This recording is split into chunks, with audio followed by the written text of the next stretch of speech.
Anathema Device. Her mother, who was not a great student of religious matters, happened to read the word one day and thought it was a lovely name for a girl. Was 8.5 years old, and she was reading the book under the bedclothes with a torch. Other children learned to read on basic primers with coloured pictures of apples, balls, cockroaches, and so forth. Not the Device family. Anathema had learned to read from the book. It didn't have any apples and balls in it. It did have a rather good 18th century woodcut of Agnes Nutter being burned at the stake and looking rather cheerful about it. The first word she could recognise was nice. Very few people at the age of 8.5 know that nice also means scrupulously exact, but Anathema was one of them. The second word was accurate.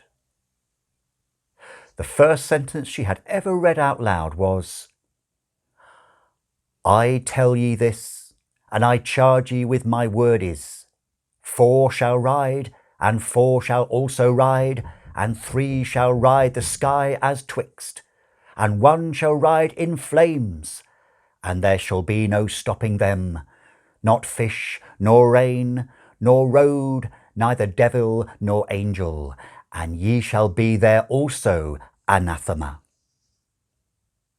Anathema liked to read about herself.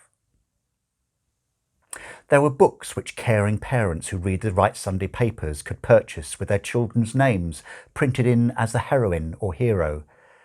This was meant to interest the child in the book. In Anathema's case, it wasn't only her in the book, and it had been spot on so far, but her parents and her grandparents and everyone back to the 17th century. She was too young and too self-centred at this point to attach any importance to the fact that there was no mention made of her children, or indeed any events in her future further away than 11 years' time. When you're 8.5, 11 years is a lifetime. And of course, if you believe the book, it would be. She was a bright child with a pale face and black eyes and hair. As a rule, she tended to make people feel uncomfortable. A family trait she had inherited, along with being more psychic than was good for her, from her great-great-great-great-grandmother. She was precocious and self-possessed.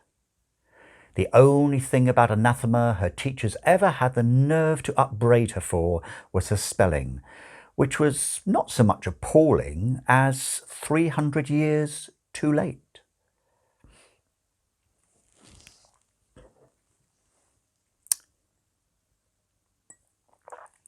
The nuns took baby A and swapped it with baby B under the noses of the attaché's wife and the Secret Service men by the cunning expedient of wheeling one baby away. "To be weighed, love, got to do that, it's the law," and wheeling another baby back a little later.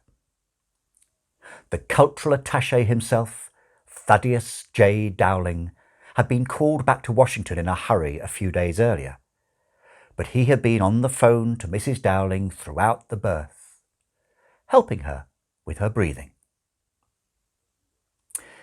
It didn't help that he had been talking on the other line to his investment counsellor. At one point, he'd been forced to put her on hold for 20 minutes. But that was okay. Having a baby is the single most joyous co-experience that two human beings can share, and he wasn't going to miss a second of it. He got one of the Secret Service men to videotape it for him.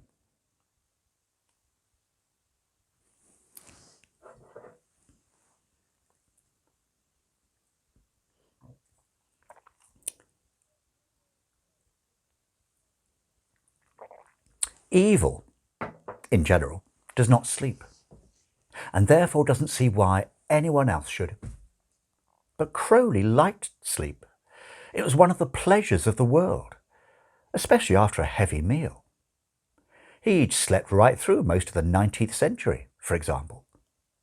Not because he needed to, simply because he enjoyed it.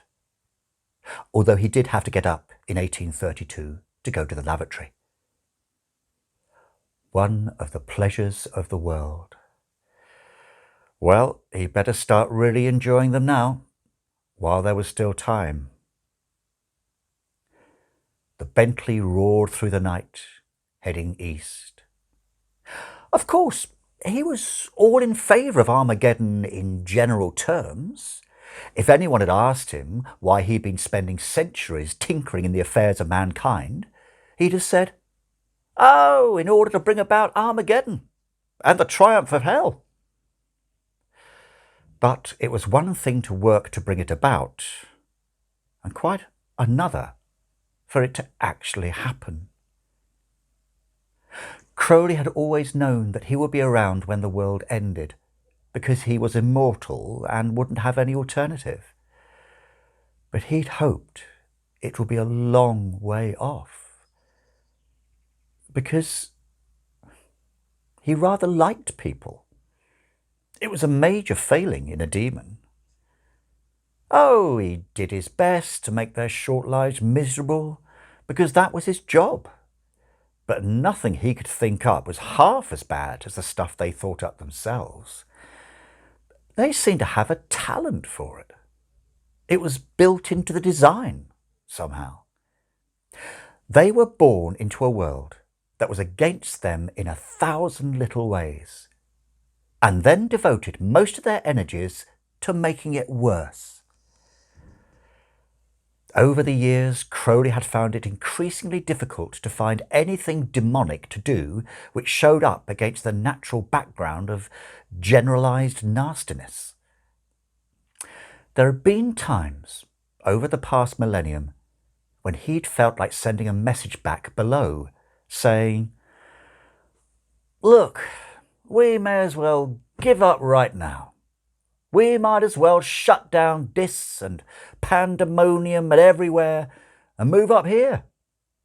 There's nothing we can do to them that they don't do to themselves. And they do things we've never even thought of, often involving electrodes. They've got what we lack. They've got imagination. And electricity, of course. One of them had written it, hadn't he? Hell is empty and all the devils are here. Crowley had got a commendation for the Spanish Inquisition. He had been in Spain then, mainly hanging around cantinas in the nicer parts, and hadn't even known about it until the commendation arrived. He'd gone back to have a look, and had come back and got drunk for a week. That Hieronymus Bosch, what a weirdo. And just when you'd think they were more malignant than ever hell could be, they could occasionally show more grace than heaven ever dreamed of. Often the same individual was involved. It was this free will thing, of course. It was a bugger. Aziraphale had tried to explain it to him once. The whole point, he'd said, this was somewhere around 1020, when they'd first reached their little arrangement. The whole point was that when a human was good or bad, it was because they wanted to be.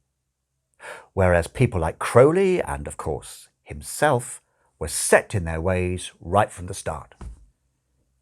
People couldn't become truly holy, he said, unless they also had the opportunity to be definitively wicked.